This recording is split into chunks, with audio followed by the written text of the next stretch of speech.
This is working. Hello, everyone. We are just troubleshooting a bit here, but we are now live around the herd.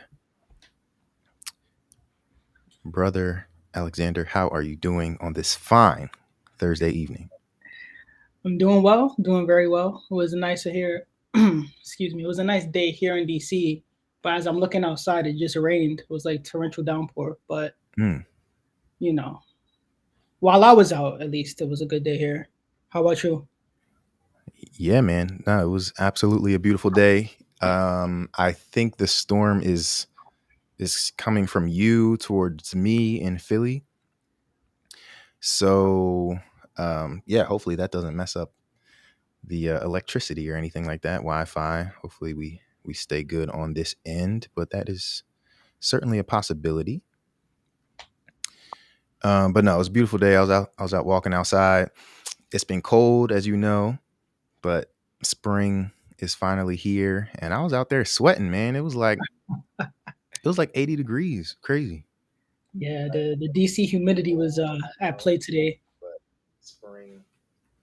Yeah. Yes. All right. That echo is a good sign. That echo means that we are live on Instagram. So let me fix that up. But all right, we are good there. We are waiting for one other partner to join. But let me just make sure that our link is good here. We got an exciting, an exciting conversation coming up today. We are doing another live deal review. This week we are discussing Substack, which is currently raising on WeFunder, and we're going to tell you all about what Substack is, why it might be interesting, and how you can potentially be an investor if you so choose. Now, Alex, outside of the warm weather, is it true that you were traveling this week? Did you go to New York earlier? I did a day trip to New York, so I took a flight in. I think I landed around 7, then Hmm. took the 7:30 out. So very quick trip. Oh, There was a bar certified CLE course on fashion law. So I went to that for the day. It was more so a conference than, a course, but that was good. Got to be amongst my peers in the fashion law space. There was a lot of talk about technology and the advancement of, AI and how we're going to see that in the fashion world.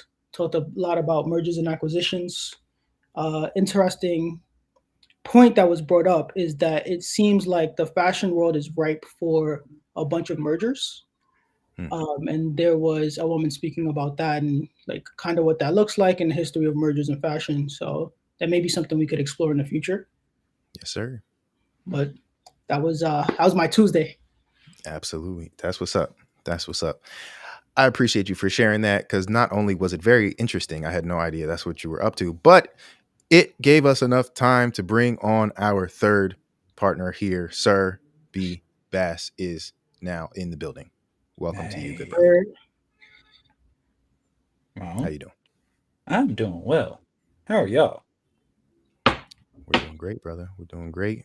We've Good. been experiencing some much warmer weather here Mm. around these parts, and Okay. we're getting a vibe for what y'all got going on out in Texas. Ooh, what's not popping over here, right? Well, I mean, where my head's at is just I'm a Mavs fan. Born, bred, diehard Mavs fan. So I'm over here hoping and praying we make it in the playoffs. Is where Mm. I'm at right now, good brother. But outside of that, living and growing over here, man, hold on, I feel like I gotta bring my plants back, bro. We got new growth down here. New Is what we growth. got down We here in are Texas. huge New fans growth. of new growth. Yes, indeed. New You know what I growth. mean? Gotta love New it. growth. Gotta love it. That is New growth with an mercy, F. everybody. Merci. So Yes, sir. Yes, sir. yeah. Love it. Love it. Always Yes, appreciate a great house plant cameo. yes, You know what indeed. I mean?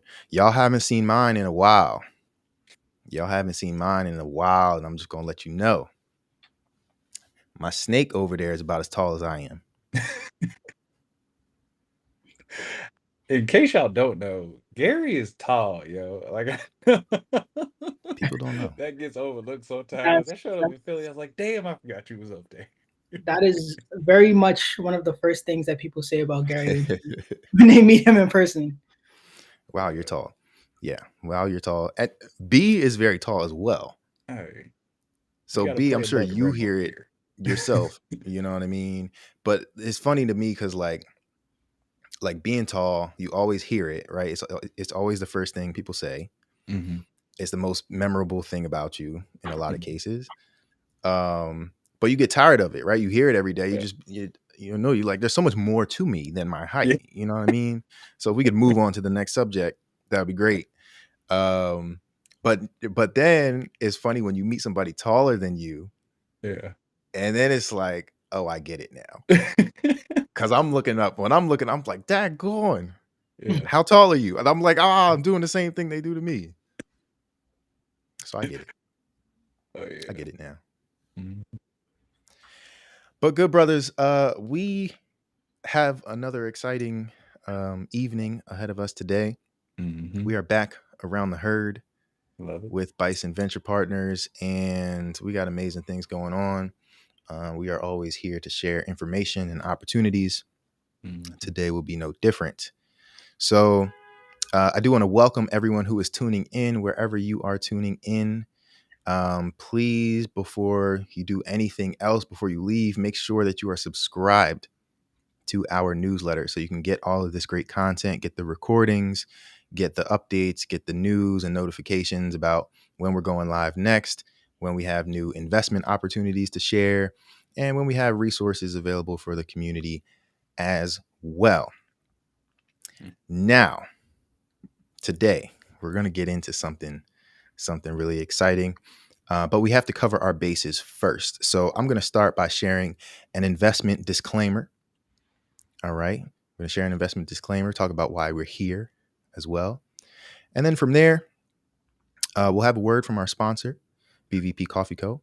Hey, love it. And we will get into today's subject, which is an exciting investment opportunity that you all can participate in for as little as $100. All right. But we need your help to decide if we should invest ourselves. Mm. Now, as a disclaimer, the information and opinions presented are for educational and informational purposes only and should not be construed as investment advice, an offer to sell, or a solicitation of an offer to buy any securities or financial products. The opinions expressed in this show are those of the authors and do not necessarily represent the opinions of Bison Venture Partners. Investing in securities, including private companies and crowdfunding opportunities, involves significant risks, including the potential loss of the entire investment amount. Investments should only be made by investors who are financially able and willing to bear the risks. The information provided is not intended to be a comprehensive analysis of any investment opportunity, and investors should conduct their own due diligence before making any investment decisions. Past performance is not indicative of future results, and there can be no assurance that any investment will achieve its objectives or that any projections, estimates, or forward looking statements will be realized. The value of investments can go down as well as up, and investors may not get back the full amount invested. We are not registered investment advisors, broker dealers, or a crowdfunding portal. It is the responsibility of you, the investor, to consider all of the risks and make a decision for yourself. Now, with that being said, I want to officially welcome you all around the herd with Bison Venture Partners, where we're educating 10,000 new angel investors over the next decade in our mission to build generational wealth with our community. Why?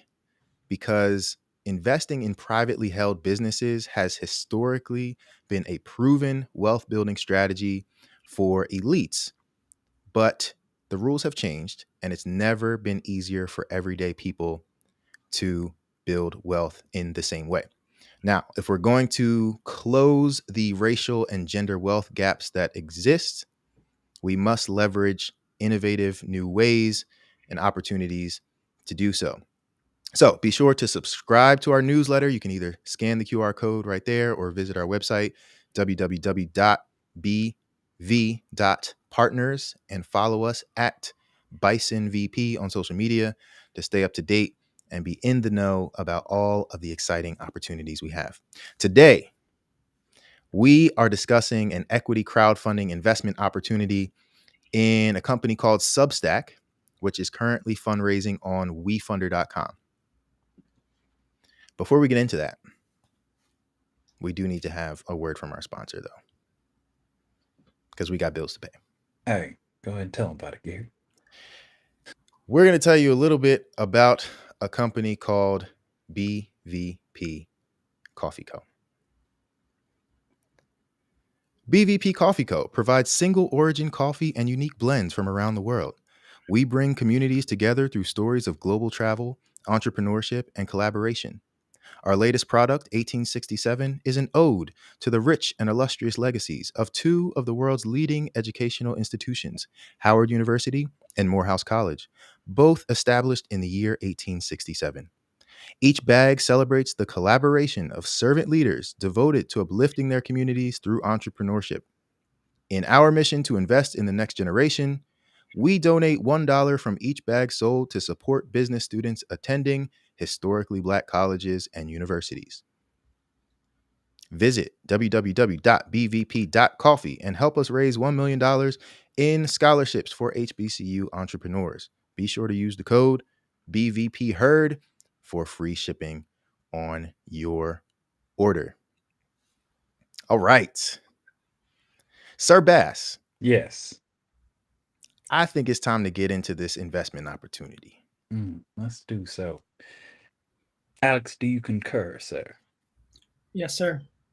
Okay. So, in case y'all don't know what Substack is, I'm here to tell it to you. So, Substack is an online platform that allows writers and creators to publish and monetize their content through paid email newsletters. It was founded in 2017 by Chris Best. I hope I pronounce this correctly. J. Raj Sethi and Hamish McKenzie. The platform enables writers to build their audience, distribute their work, and generate income from subscriptions. Substack is popular among journalists, bloggers, and subject matter experts who want to create an independent income stream without relying on traditional media outlets, advertising, or sponsored content. The platform handles various aspects of content creation, such as hosting, delivery, and payment processing that allows writers to focus on high quality content for their subscribers. Substack's model allows creators to offer both paid and free content, making it accessible to a broader audience. Free content helps attract newer subscribers, while premium content is reserved for the paying subscriber. The platform has gained significant traction over the past few years, attracting well known writers and journalists and a growing number of subscribers. Gary, can I give him some highlights? Please do, my good brother. We want to hear about what this company is up to and why we should be paying attention as an investment opportunity.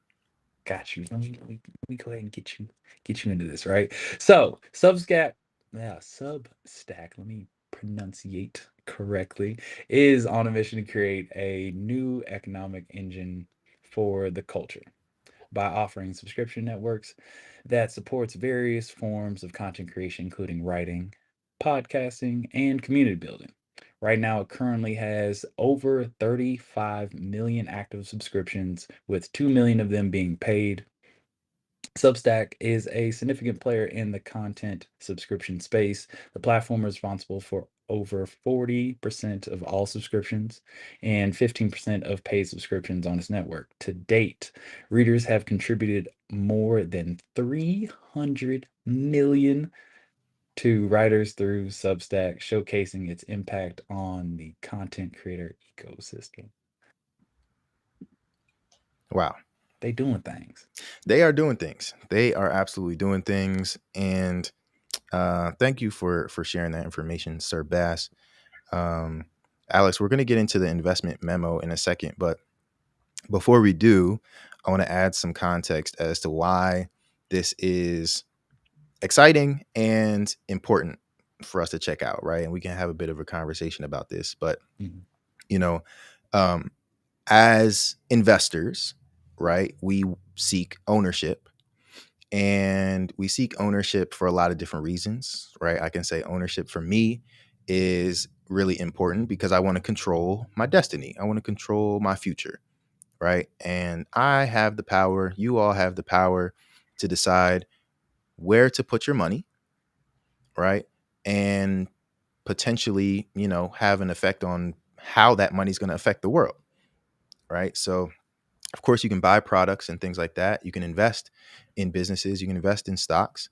And our focus is not investing in the stock market necessarily. Shout out to EYL and shout out to Wall Street Trapper. You know what I mean? Master Investor, all those fellas, the whole team over there, they're doing a great thing. But we see, an area of investing that's not being covered by people that look like us, right? And that's investing in the private markets, investing in the types of companies that could potentially go on to be listed on the stock market, right? And these are the types of companies where the people who made the most money, who built the most wealth off of investing in companies, they're getting in on the ground floor. They're getting in before these companies are listed on the stock market, before they IPO, right? And allow just anyone to buy stock, right? So we want to play in that market. We want to be earlier on. So that's where we're operating right now. And we have an opportunity to invest in small businesses, startup companies that are building technology platforms that come out of our communities, businesses that we use every day, right? And my whole thing is, hey, if there's a platform that you use every day or a product that you enjoy, right? Don't just buy it, right? Invest in it. If you believe in it, invest in it. If you use it all the time, become an owner in it. Equity crowdfunding allows us to do that. So Substack just so happens to be the platform that we use to write our newsletters and communicate with everybody. Whenever we post a new Around the Herd interview, episode, conversation, we're posting it on there, right? Whenever we have news to share, whenever we need to update our investors, we post it on our Substack, right? You can visit our Substack by scanning that QR code or visiting www.bv.partners. Check it out.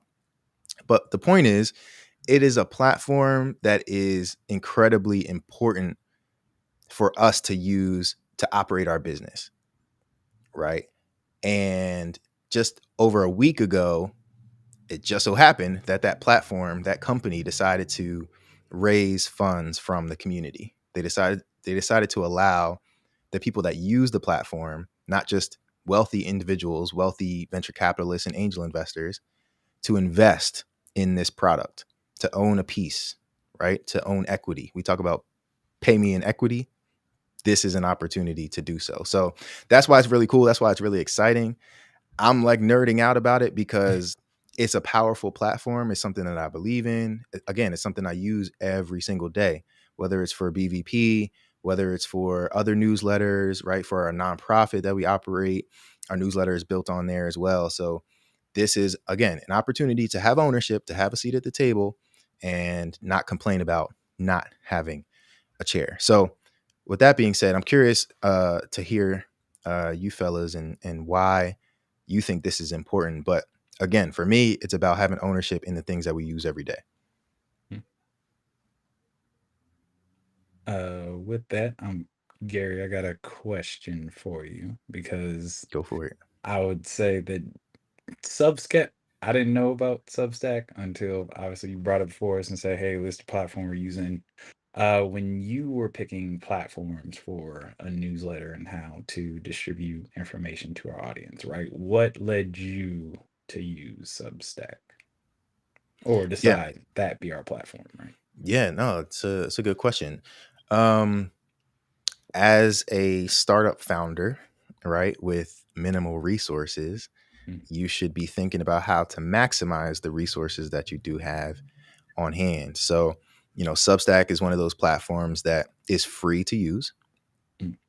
mm, If you want to make your own newsletter, you can do so. Like today, you can start your own newsletter, start a blog, start a podcast, video podcast. You can literally do it all through that platform, right? So, really powerful platform, free to use. Um, it was also, I also have the experience of like trying a bunch of different platforms, right? mm. So I've used other like email campaign type of platforms.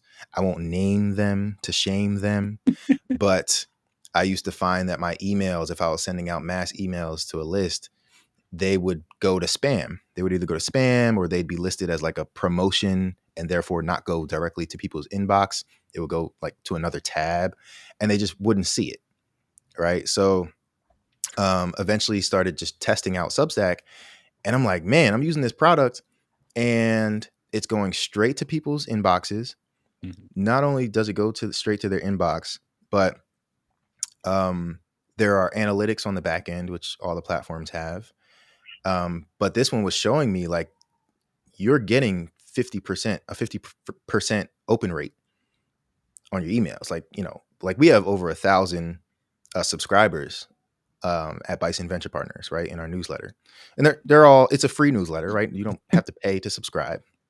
We will have an option available eventually Yeah. if you want more information that we share. But um, the point is, people are getting the emails and they're opening them. So the platform works, right? So then you see that a platform works. It's like, yeah, you lean into it. Not only does it work, it's super customizable. Um, it's easy to use, right?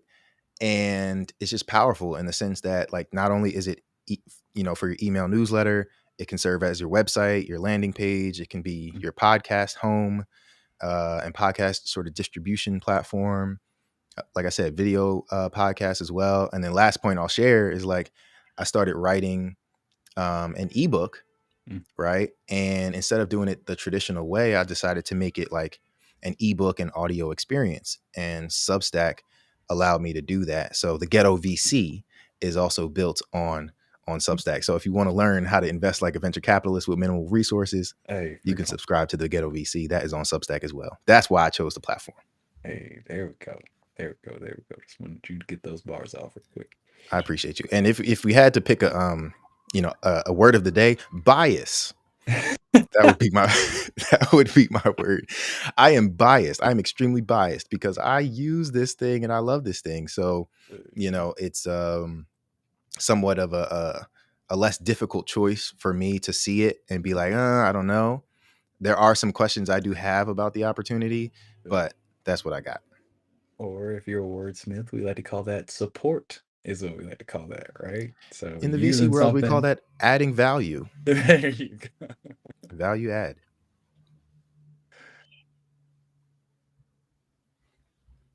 All right. So next on the docket. So again, we do have a bit of an investment memo that Alex is going to share. But again, if you are interested in this opportunity, everyone, we are reviewing Substack, which is now fundraising on wefunder.com. If you want to check out the campaign, just visit wefunder.com/Substack and you can check it out. This is, I should probably hold it up there for a little bit longer. This is something where if you're interested, you may want to just at least go to the page and follow the campaign, right? Even if you're not ready to make a decision right now, follow the campaign because this is one of those ones where it's one of those ones. So you at least want to just keep your eyes on it, and it's one that's really, really taken off. And again, it's an opportunity. It won't be around forever, but we at least wanted to share it with the community. Sir Alexander, would you mind giving us just a bit of our investment memo we have ready to share with our community? For sure. So first, getting into the investment memo, we're going to look at the product first. So as Substack has said, Substack's product offering revolves around enabling creators to build and monetize their audience through newsletters. The platform provides hosting, email delivery, and payment processing services, allowing writers to focus on creating high quality content. Substack's user friendly interface has attracted a diverse range of content creators, from journalists and bloggers to subject matter experts. Now, moving into the market. The global market for newsletters and content creators has been growing steadily, fueled by the increasing demand for quality content and a shift towards independent journalism. Substack's target market, includes both content creators and consumers who are willing to pay for premium content. With a growing number of internet users worldwide and the ongoing trend of direct-to-consumer content consumption, Substack is well positioned to capitalize on this expanding market. According to a report by Grandview Research, the global subscription market is expected to reach 246.6 billion by 2025, growing at a CAGR of 18.2%. This presents a significant opportunity for platforms like Substack, as more people are willing to pay for high quality niche content. So just from these 2 points, it's backing up what you said, Gary. It's talking about the fact that this is a very ripe avenue of platforms, and is an idea that, even though you have your other competitors, Substack is right there in the middle and is becoming an industry leader. So Hmm. we see that from our first 2 points. I Absolutely. can pause there if there's any comments, questions. No, I mean the fact that they have over 35 million active subscriptions, I mean, I don't think they're going anywhere anytime soon. So, Yeah, and I think you know this campaign, this crowdfunding campaign that they're doing is just fuel to the fire, right? yeah. Like venture capital is a type of financing that startups raise so that they can fuel that growth, right? So that they can get that many users, acquire that many users through paid advertising and all those different like user acquisition strategies, Mhm. right? And Substack is being unique in this sense where yes, they have raised capital from venture capitalists, right? Traditional venture capital firms, but now they've opened this opportunity. They've got this army, right, of subscribers and writers, and they're raising investment dollars from their own community, right? So that number is only going to go up in my view because now you're raising money from the people who already love your product, use your product, rely on your product, right? Like these users and writers a lot of times are like, they're, again, you can like build your business. You can earn a living by being a writer, right? Or just incorporating it as a part of your content strategy. And now Substack is allowing that community to become owners in the platform. And not only are they owners in the platform at this point, uh, if the campaign closes successfully, but they're advocates, right? Now those individuals are like me. Like I was just showing off for them, right? They haven't paid me $1, right? They don't sponsor the pod just yet, but Substack, please hit us up if you're interested. We can run an ad for sure.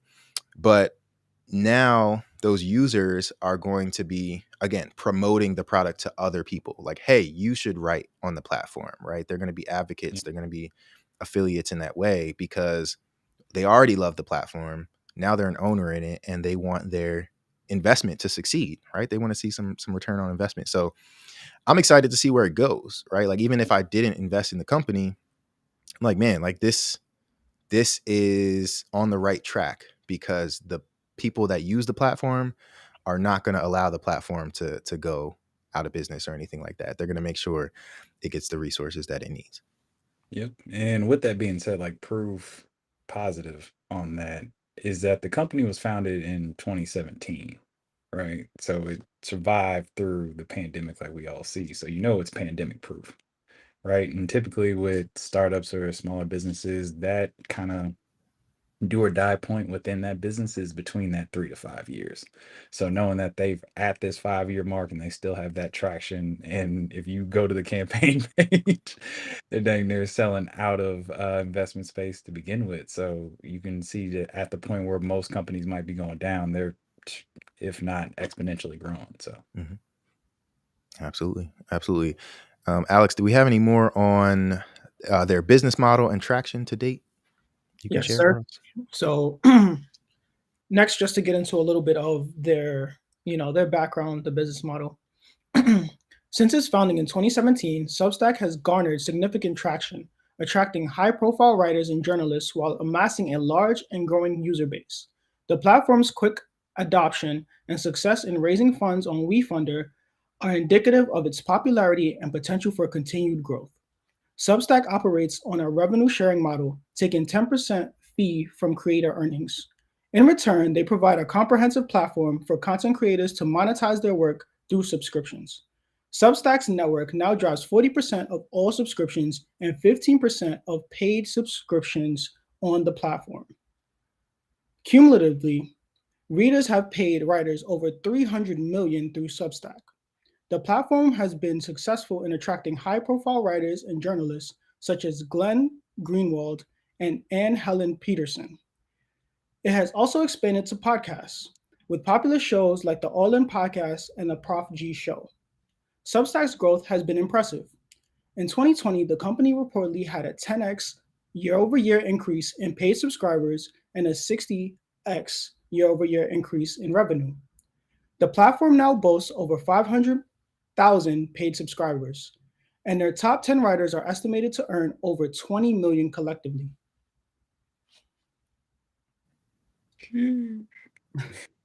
The top 10 writers are estimated to earn over 20 million collectively.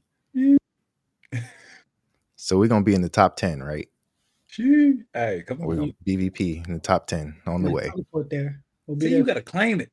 Got to You got to claim it. claim it out here. You It's know, manifestation over here. That's right. That's right. Man. So yeah, powerful numbers, right? Revenue share model, which we are fans of. BVP raised via rev share on WeFunder as well. So Substack, we got that in common. We are truly family at this point, right? But I think to Alex's point, right, like the creator economy, right, like providing tools that allow everyday people, creatives, entrepreneurs, writers, thinkers to get their ideas out, to get their stories out, their creations, right? Like that's where you find success, right? In creating platforms that empower other people to do their best work. And I'm gonna say it one more time, but the platform is versatile. And when I was writing the Ghetto VC, I'm like, man, like this is so cool. Like at first I just thought all I thought I could do was write an ebook and just make it a PDF and share a PDF with people, right? But then I realized like, no, this can be an interactive reading experience, right? So I got pretty creative, and like the thumbnail for each of the different chapters, which basically looks like a different post on a newsletter. The thumbnail is a GIF, right? So it's a moving image. Question? Yes. Okay. Professor Gary. Yes, sir. So obviously creative juices were flowing, right? Do Yep. you think this was a Gary Johnson miracle moment, or do you think the setup for Substack inspired you to switch up how you wanted to do It's a Gary Johnson, the third miracle moment every day I wake up, my brother. it? But Hey, no. listen, I was thinking about this earlier, and I teach it to my students too. But creativity and innovation thrive when you have constraints. So Substack can't do it all. Like you can customize it to a degree, but it definitely has limitations. It definitely can't do as many customizations as you can do on other email platforms and things like that. So I just started tinkering with the platform and learning what it could do. And then that inspired me to say, ooh, I could do something like this. You know what I mean? So it wasn't necessarily that the platform said, hey, we allow you to do XYZ. It was more like, I have ideas I want to get out there. Yeah. Let me see what this tool can do. And, I just sort of started testing things out. Like I knew I could upload an image as a thumbnail, Yeah. but I didn't see it advertised that I could add a moving image as my thumbnail. I just got creative in Canva. I was like, let me download this John as a GIF, you know what I mean? Make it move and put a spinning vinyl in the background behind me, you know what I mean? While I'm sitting on the couch, talking about the ghetto VC. Yeah. And it worked. It worked. And I put it out there, and it's just a unique thing, a unique aspect about, this piece that I put out there. So it was, a God-given idea, I will say. Hey. But the platform definitely, with its constraints, sort of pulled that out of me. Nice. I like it. Yeah. So, all right. What else we got? We got team. We got financials and valuation to talk about as well. We are not done talking. We need to get into the numbers. We need to know, my brothers, the people need to know if this is an investment opportunity they should pay attention to. Not just is it a great platform. It's a great platform, sure. But is it a great investment opportunity? That's what we need to learn. So would either of you mind to take the last few sections of our investment memo? We got team, financials and valuation, and then risks. Sir Alex, would you like to do the honors? All right. Guys want me to wrap it up? Hey. So shut it down. For Substack's team, and again, excuse me if I mispronounce your names. So Substack's founding team comprises Chris Bess, Jiraj Sethi, and Amish McKenzie. With a strong background in technology and journalism, the team has the necessary expertise to drive Substack's growth and development. And now, as we spoke about, the financials and valuation. The current fundraising round values Substack at a pre-money valuation of $585 million. With the company's impressive growth and market opportunity, investors may see potential for a strong ROI. However, it's essential to consider the risks associated with investing in a high-growth early-stage company. To assess the potential for ROI, investors should examine the company's financial performance, market share, and competitive landscape. For instance, comparing Substack's valuation and financials to other content subscription platforms like Patreon, valued at $4 billion, in its latest funding round, may provide insight into Substack's potential growth trajectory and returns. And to wrap it up, finally, the risks. As with any investment, there are inherent risks involved. Substack faces competition from other content platforms and traditional media outlets. Additionally, changes in regulations or user behavior could impact the company's growth trajectory. However, Substack's strong traction and user growth indicate that it is well equipped to navigate these challenges. Right on, right on. All right. How are We we got some feeling numbers. about the coupling of that statement about the financials and the risks? Yeah, I think risks is what it's all about, right? So all investments have risks associated with them. So if you are considering potentially investing in Substack, you want to think about all these things that we're covering, right? Not just the fact that the company's performing well, but the fact that there are things that could go wrong. There are things that exist, such as competition, right? Other people coming in, replicating the model, doing whatever to take market share. Now, that being said, when I first saw the valuation just means how much the company is worth. But on WeFunder's campaign page for the Substack campaign, it is listed as, what is it, $585 million pre-money valuation? Yes. Is that right? So I want to give a quick, a few different definitions just so everyone understands what these numbers mean. All right.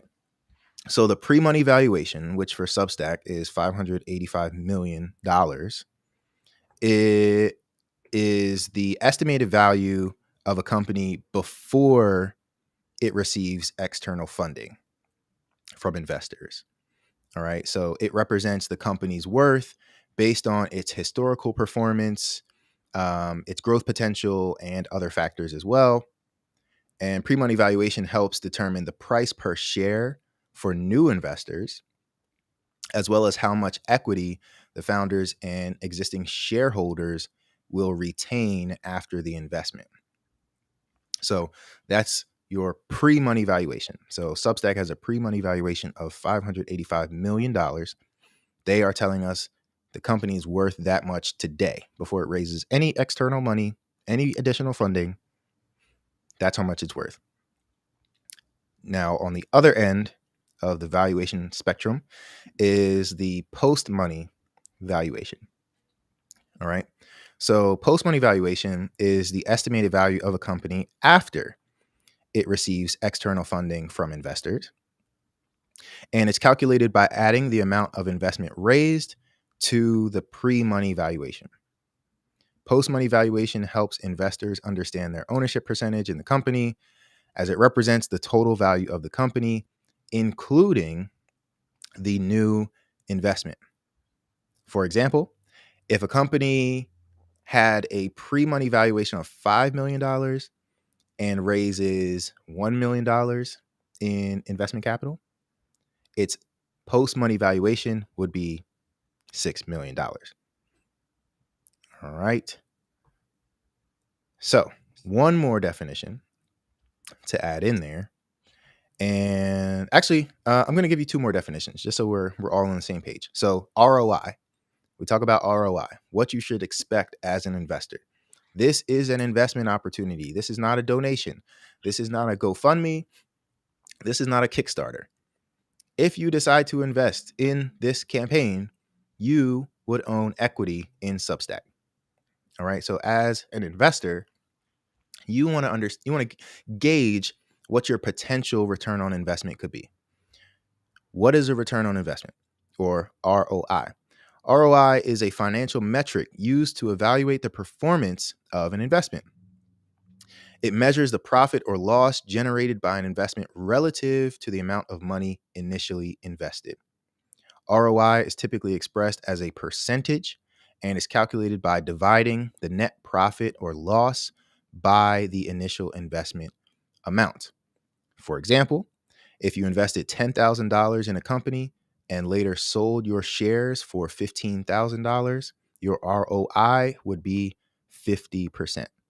So you take the $15,000, subtract $10,000 from that, and then divide $10,000. All right. So that's how you determine your ROI. Now, you won't really know what your ROI will be today, right? So right now, and this is a really important fact about this campaign, Substack is just testing the waters. They decided to, I don't know what conversations they were having before launching the campaign, but they made the smart decision to say, you know what, we've raised all this money from VCs and rich people who already got money, and they invest in us because they want to get richer, right, and make their investors richer. But why not share the wealth? Why not empower our community? Why not empower the same people that use our platform every single day to earn a living, to get their stories out there, to get their creativity into the world? Why not allow them in on the fun, right? Again, you could lose all your money, but you can be an equity owner in this company. So Substack decided to launch a campaign. It is not an official campaign yet, right? When you launch a campaign, you're just testing the waters. You're trying to see, do people really care about what I have to say, what I have to offer? Do they care about what I'm building? Do they care about me and, my team and all that kind of good stuff? But Substack put it out there. And initially they said, you know what? We're going to gun for $2 million. Let's try to raise $2 million from our community. Let me tell y'all what happened. They launched this campaign last week, And within 24 hours, within 48 hours, they were over $3 million. They raised millions in a matter of days. I'm sure they were surprised. Like before they launched it, I'm sure they were just like, oh yeah, we'll put it out there. We'll see how long it takes to get us to 2 million. Yo, within 2 days, they surpassed their goal. Last thing I need to add here, they're just testing the water. So they're just gauging interest from the community. They're just getting almost like commitments. There are commitments, and they're non-binding commitments from the community to say, hey, I know you're not officially raising just yet, but when you are, here's how much I'm in for. Right. And the community came out and was like, we're in for all of it. We want all of it. So today, right now, the campaign, if you go to wefunder.com/Substack, you'll see the campaign is over $7 million. So in just over a week, they've raised over $7 million from everyday people. Anyone can invest for as little as $100 and potentially own equity in Substack. So super cool, right? But again, keep in mind, they're still testing the waters. They have not filed their financial information, okay, with the Securities and Exchange Commission, the SEC. I'm going to give another plug for the Ghetto VC. I covered this in the Ghetto VC. The Form C is what you are looking for. You cannot know how well this company is truly performing until you see its balance sheet, until you see its financial statements. You do not know. They can put whatever numbers they want in the pitch deck. They could tell you whatever they want to tell you, right? And legally, they shouldn't. They shouldn't just be saying whatever, right? But when a company files its paperwork, it's official, all right? Because you can see the good and the bad. And a lot of times you're going to see the bad because this is business. Startups burn money, right? It takes money to make money. And when you're getting started, you're ramping up, you're going to be spending money. So it's understandable. But you want to see how much money is flowing, what the cash flow truly looks like, if the numbers that are on their pitch deck match up to the numbers that are in their financial statements. So we are all still waiting for their financials. And actually, I may stand corrected. They may have updated their financials as we were speaking. That may have been why the page crashed just before the show. That boy So, hit that, what was it, F5 to refresh? listen, I was panicking because I'm like, man, we're about to go live. We're about to talk about this deal. We're going to be sending people to this page and it's going to give them a 404 error. Ain't nothing here. It was a dragonfly flying around on the page. Like, I'm like, what? I can't send people to this link. But no, if you go to wefunder.com/Substack, you will see right now. So, fellas, I'm actually going to pull this up. Hopefully this doesn't mess with anything, but we've talked about this previously. When you go to one of these campaigns, you want to see that they have a details page. All right. So if you go to this website, wefunder.com/Substack, pull it up. To the right of the overview section, right underneath the big graphic that they have, it says details. Details is where you get to see the financials. Click on the financials and let's see what we got. All right. Now we are talking. This page wasn't here last week. It wasn't here to my knowledge. It wasn't here even earlier today. So, all right. So when you actually start doing your due diligence, this is what due diligence means. This means looking at the numbers, doing your research, and not just the numbers, but other claims as well. So we can see how much the company has raised previously. So I'm just start reading off numbers. So right now they're raising a priced round, right? They've valued their company at $585 million. In 2018, they raised their first round of funding. They raised a small amount of money, $120,000. That's a small amount of money when it comes to startups, right? In the technology space, right? Silicon Valley type companies. It's not a small amount of money to a lot of other people. So they raised that via a SAFE. A SAFE agreement is basically an IOU. You get to invest today, and if we become valued at a certain amount of money, then you'll get equity, but you'll get equity at a certain valuation, right? So basically you have like early bird perks for investing early. So whoever invested in that $120,000 safe note and then the subsequent $2.1 million safe note a few months later, I'm sure the valuation cap that they set was not $585 million. So I'm sure they own equity today. Since then, they raised about $20 million in 2019. 2021, they raised $65 million. Mhm. And they're currently raising another priced round. So they have sold equity, right?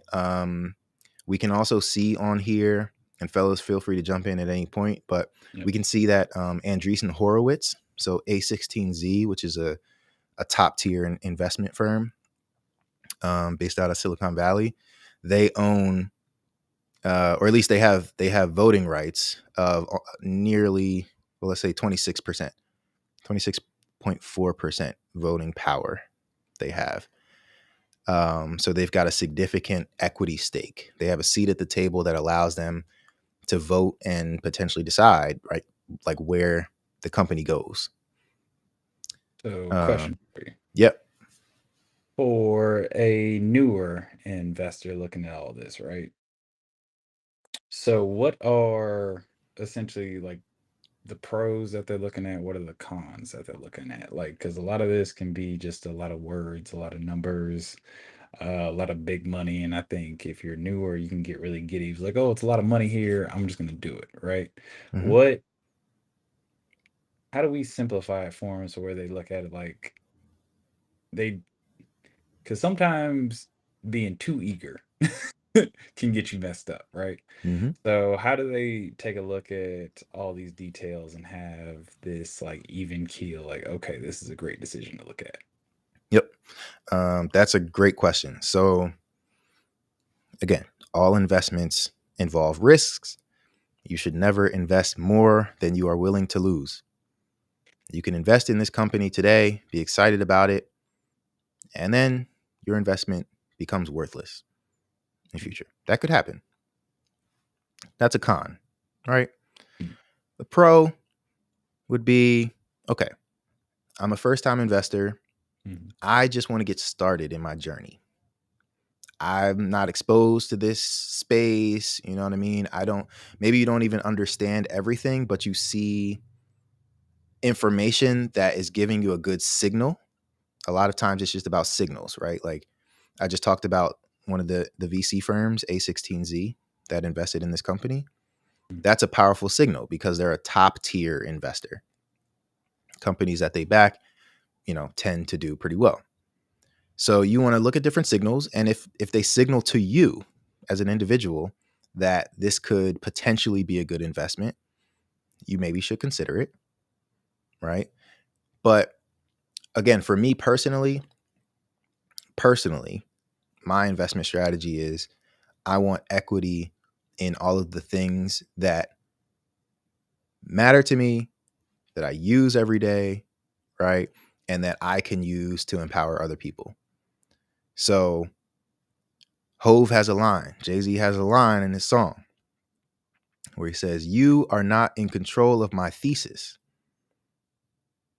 All right. It's a song. Oh, never mind. I won't say the song because it's not his song. But anyway, you are not in control of my thesis. A thesis, an investment thesis, is basically your framework for deciding what to invest in. So you have to develop that for yourself. I'm not going to tell you what to invest in. I'm not an investment advisor, right? But you have to decide, like, okay, what do I care about? Where do I want to go in the future? And to be honest, like, part of it is like just getting started. Because when you get started, it's going to shift your mindset. And then you can be like, all right, I'm in the game now, right? I have some exposure into these private markets. Before maybe I had some stocks, or maybe I don't even have stocks, but here's this opportunity. $100 is may not be a big risk for you to lose at the current moment, right? Like $100, you may be like, I got some savings, or I got a few dollars in the bank and I could spend it on clothes or food or whatever. But that $100, like, I'm gonna get it back. You know what I mean? Payday's tomorrow. It's all good. It's $100. If I lose my $100, I'm not gonna be homeless. I'm not gonna be out of, you know what I mean? Like, you don't gotta go scrambling trying to figure out where to get it. So if you can afford that investment, that's one way to decide, like, okay. But again, like I said, like, getting in the game is important. And for me, after I got in the game, right, investing within my means, small amounts of money, right, it changes everything. And then you start seeing the world differently. And then you start realizing, oh, wow, I'm able to participate in the same wealth building opportunities that only wealthy people could participate in before. So being an equity owner in a startup company, like, it was impossible for you to do 5 years ago, 6 years ago. Now you can get started. So whether it's this deal or not, like, don't invest in just everything, put all your money in everything. You got to pay your bills, you got to live, you got to survive, you got to invest in other things, stocks, real estate, whatever it might be. But I think adding these types of investments to your private portfolio is important. So it's something I recommend you consider and start doing in one way or another. This just happens to be one opportunity, and it happens to be one that has strong performance, strong signals that it's going in the right direction. And, it's an opportunity that's here today, may not be here tomorrow. Got you. And I think one of the biggest things that you said was that once you do it, it shifts your mindset. And I think that's the biggest thing between, I would say, the wealthy and the non-wealthy, right? Is that they think differently, right? Once you invest in something, you treat it differently, right? And I think one of the biggest things I've learned within my investing journey is invest in, to your point, the things that you believe in and use every day. Like if it's something, if we take it more public, like I think everybody has an iPhone. If you invested in Apple, like you walk into Apple stores differently. When you own a piece of Apple, like, hey, you start looking like, how are they treating you? How's the place look? Is it ran Mm-hmm. down? Is it clean? Is the Mm-hmm. service on point or is it not? And if it isn't, you own a piece of that company. So now that's what it means to be invested in something, right? You start looking at things differently. So that's Yeah. going to help you with any other investments that you're going to go into. You treat it differently. That's a great point. That's a great point, man. And listen, I got a story about that too. Listen, people who know me know I do not have an iPhone. I'm not an Apple guy. I don't have Apple products. I do have Beats earphones. I love my Beats earphones. They're essentially AirPods or whatever, but love my Beats earphones. I do not buy Apple products. I do not care about the new iPhone coming out. I don't care about the Apple Watch. You know what I mean? I don't go into the Apple store. Mm. What I do have is Apple stock.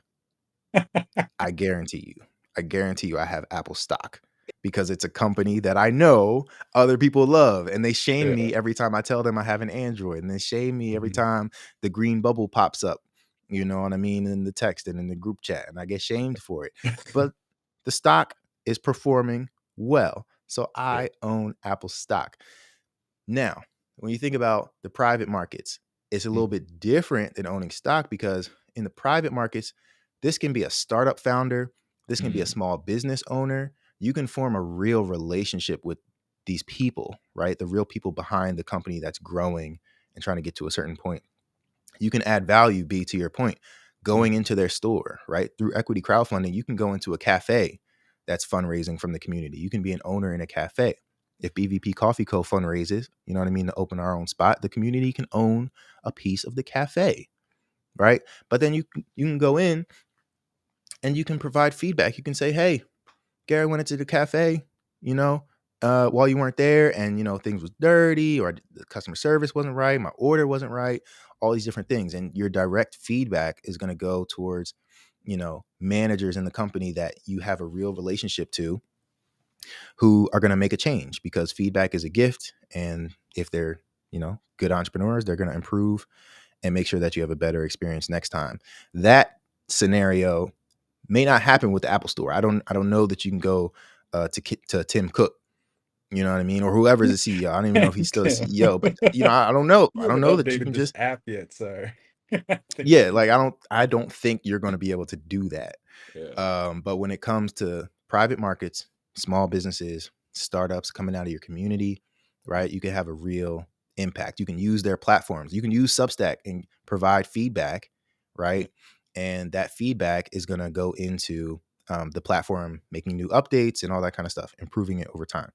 So the scenario you gave, I think, is even more applicable to these types of investment opportunities.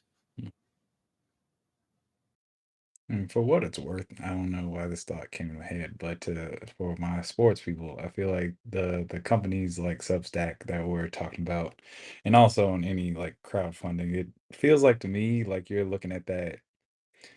It's like looking at LeBron when he's at like St. Mary's, right? It's that kid in high school who's been balling, and you're just trying to figure out like, hey, is he actually go to the next level, or is he stay where he's at, or does he not pan out at all because he doesn't have whatever support around him, or Yep. he doesn't want to work or anything like that. I think it's that real ground level of where you're seeing these like, hey, are these guys about to blow? Are they in the All-American game? Or are they just still working to get a scholarship? So at least that's how I kind of like to look at it.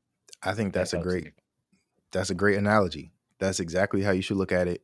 And it could be like, you know, when like, I don't know, like, like a music artist, you know what I mean? There's somebody you really like, but they're like underground. They're not, they're not mainstream or anything like that, but you really like them a lot and nobody else is talking about them. They don't care about them. Then one day comes and they blow up and they're everywhere and everybody's talking about them. And you're like, man, like I was on that before y'all were on that. And you know what I mean? The vibe was different like back in the day and all this kind of stuff. Yeah. It's the same thing. But Mhm. again, this has ownership attached to it. Like, what if you were to have been an investor in LeBron before he was LeBron, right? Like, his value as an enterprise has gone up, right? Like, LeBron is a business. Like, he's a human being, but LeBron James is a brand and he's a business. And if you were an investor in LeBron where he was just grinding before, things took off, you invested in LeBron in high school, and then he goes on to become, is he a billionaire now? Close to it, if not Close already. to it. He's on his way, right? Again, the stock only goes up. It can go down, but the stock has proven to go up over time, Yeah. right?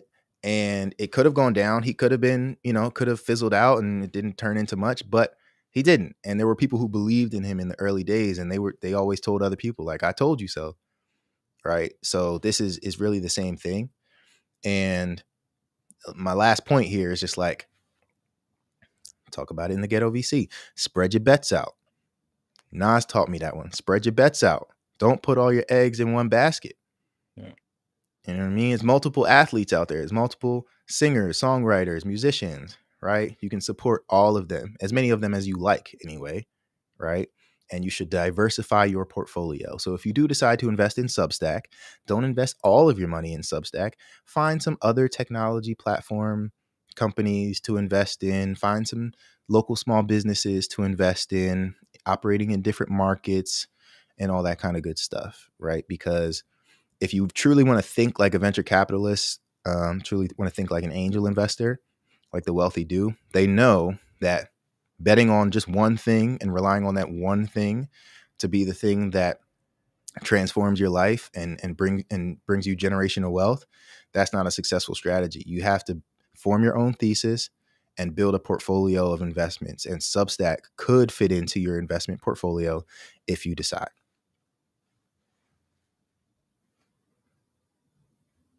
So we've covered a lot. We've covered a lot tonight. I'm excited because the financials for Substack are live now. And like I said, last week, they were not live. So all this money that was flowing in, all these commitments that were flowing in was just off the strength. It was like, bruh, y'all just love the platform. Like, that's the beauty of it. That's how you know it's a powerful company, because people are saying, I love this brand. I want it to succeed. I don't care how well it's performing, right? Like that is a big, big signal to consider. So personally, I'm considering it, strongly considering investing in Substack. And again, this is not investment advice. It's not a recommendation. Do your own due diligence, do your own research. I'm going to dive into the numbers tonight because now they're live. I recommend that you do the same if you're interested. And if you do decide to invest, please let us know. Send us a note, respond to our newsletter, www.bv.partners. Let us know, because we've heard other companies we've talked about. Our community has been like I've gotten calls. Like when we covered Cribby Coffee, Yeah. somebody called me, was like, oh man, you guys are talking about investing. Like, that's interesting. That Cribby Coffee thing, like, I think I'm gonna put $500 in it. I'm gonna do the minimum investment. There we go. Man, great. You know what I mean? Like, if that's what you want to do, great. Great. If you decide to pass, great. Great. But if we could have at least provided some educational content that helped you start to think and develop your mindset, to review deals on your own and decide for yourself if you want to get into this market, the private markets, then that's a win for us. We just want to build wealth building mindsets in our community. Love it. So with that, my brothers, we are at time. We're going to wrap today. We may need to do a part 2 of Substack, but we're going to write up a full investment memo. We're going to share that with our community on our newsletter. So make sure you subscribe. You can just scan the QR code there or visit www.bv.partners and you will be up to date with everything. As a reminder, we are graduate students at the illustrious Howard University. We have formed Bison Venture Partners to support our community and to build a more equitable future for all of us. This is free content that we put out. So we just ask that you support by subscribing. You know, consider buying a bag of coffee from our sponsors, the good folks at BVP Coffee Co. 1867 is a miraculous blend from Cameroon, if I do say so myself. But we'll be back next week with another Around the Herd. And we just appreciate you all for tuning in. So thank you again, my brothers. I appreciate each of you. Thank you for adding your contributions to tonight's show. And again, if you are interested in the opportunity, it is just wefunder.com/Substack.